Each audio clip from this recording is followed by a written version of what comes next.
And we'll be announcing that pretty soon, too. Here now with reaction, Trump's senior advisor, Kellyanne Conway. What was going on? Well, I applaud you. How you could be in the room with Mook and Palmieri and who else was there? Joel Benenson, the chief strategist and pollster, who probably made 50 times more than I did on that losing campaign. Yeah. Teddy Goff, Karen Finney. Ooh, all the Clinton biggies. All right, I say this with all due. You schooled them. It was the single greatest Harvard debate beatdown in history.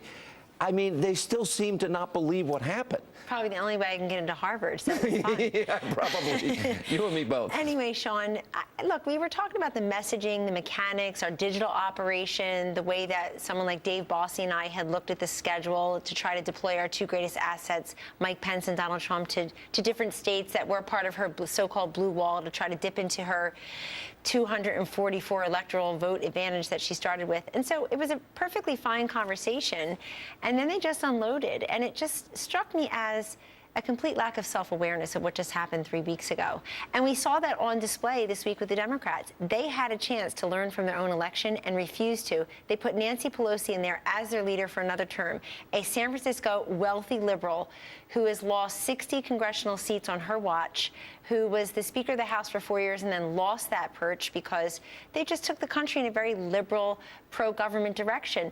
They have lost 1,000 state legislative seats on President Obama's watch, the 6 House seats, over a dozen governors, over a dozen Senate seats, more than that. And so they're not learning these lessons, and you saw that on display last night. Look, if you're the Clinton team and you had no muscle in your head that would actually take you to a place where Donald Trump can actually That's called a brain, yeah.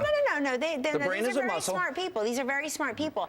But there was nothing in there that would actually let them even embrace the idea that maybe they would lose and Donald Trump would win. So they just simply weren't prepared for this. And so to think that they had totally missed America, that they don't understand America's concerns, that Americans truly did not like her and did not trust her and did not want her to be commander-in-chief and president of the United States. It's easier to scapegoat Steve Bannon and Jim Comey and Russian intelligence. How about just once in a while saying, we had a lousy candidate who never connected with people, gave absolutely no economic message in places like Western Pennsylvania, in Ohio, in Iowa, in Michigan, in Wisconsin, in Florida, in these places where Donald Trump said peace, prosperity, make America great again, patriotism, renegotiate bad trade deals, kill radical Islamic terrorism forevermore. She talked about them as our determined enemies. The president says they're the JV team, they've been contained. Americans don't believe that. They went for the strength.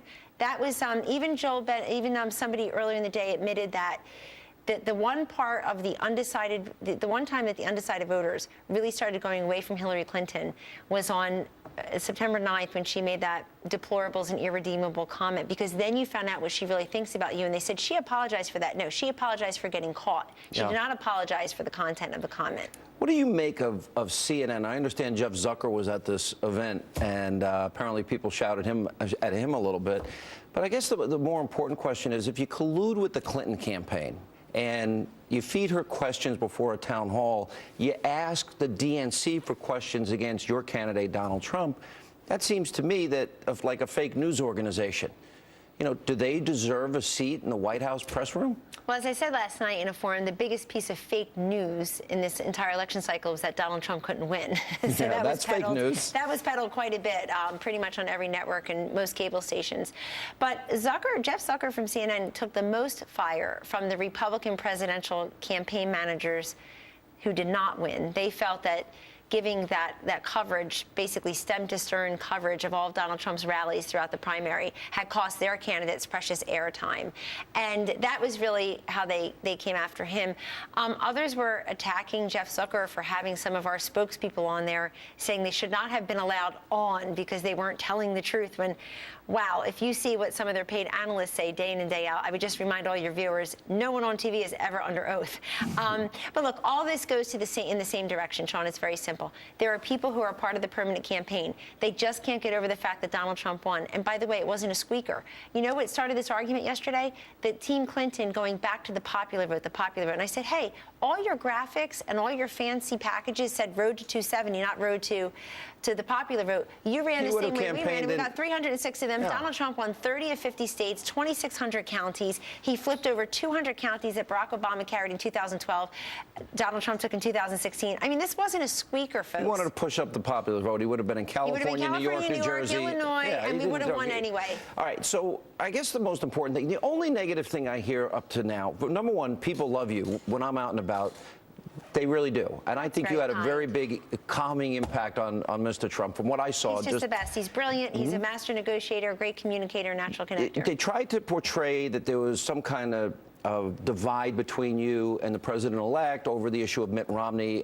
I've heard the same thing. A lot of his biggest supporters don't want him for Secretary of State because of the things he said. They're very defensive of the president-elect. And the other thing is, you heard it last night, lock her up. That hasn't been determined by anybody. Isn't that going to be determined by the Justice Department and the new Attorney General? Sure. Donald Trump believes in federalism. He believes in separation of powers. All he was saying last week was he's not focused on that. He's focused on health care and immigration in the case of helping Carrier keep 1,100 jobs here in Indiana and not over there in Mexico. Here they'll be making $23 an hour. There they would be making $3 an hour.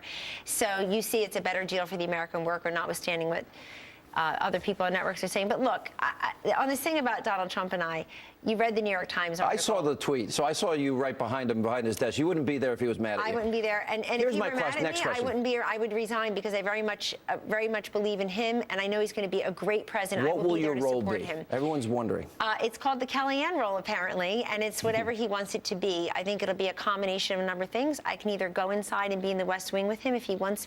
He said he wants me there, or be outside and build the whole political operation. Basically, have that superstructure, Sean, that we tap into to help push forward President Trump's Supreme Court nominees and the other federal. There's going to be a lot of fights ahead. Look, there are a lot of fights. There's going to be a lot of fights. He is a guy who's going to get a lot of great things done very quickly. Yeah. And we want to make sure that he has the surround sound superstructure to support those initiatives on the outside. The left that we see. The left's going to lie. The left's going to be smirched. They're going to go nuts crazy. now. They can't accept the election results, let alone the fact that he's actually going to solve problems. And it took him, he's not even inaugurated yet, and he helped Carrier keep the jobs here. Imagine what he'll do as president. And the left's mad. By the way, you're the first woman, and we don't believe in identity politics, neither one of us. I've known you for over 20 years. The first woman to win a presidential campaign.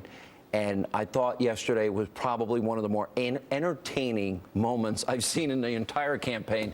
And I congratulate you on both those things. We had a great team, and we had a brilliant candidate and vice presidential candidate. That helps a lot. If you have a good people. candidate, it helps. One of the messages of this campaign is there truly is no substitute for a quality candidate. It doesn't matter how many focus groups, personnel, money you have, celebrities on the stage with you, presidents, former presidents who also have Beyonce didn't do it. You need, if anything, surrounding yourself with people who were larger than her in terms of personality and popularity made her seem small. But you need a good message and a great messenger. All right, Kellyanne, congratulations. Look forward to hearing about your new role. Thank you. And up next tonight on this busy Friday news night here on Hannity. We won in a landslide. That was a landslide. And we didn't have the press. The press was brutal. President-elect Trump, he's calling out the abusively biased mainstream media at last night's rally in Cincinnati. Also tonight.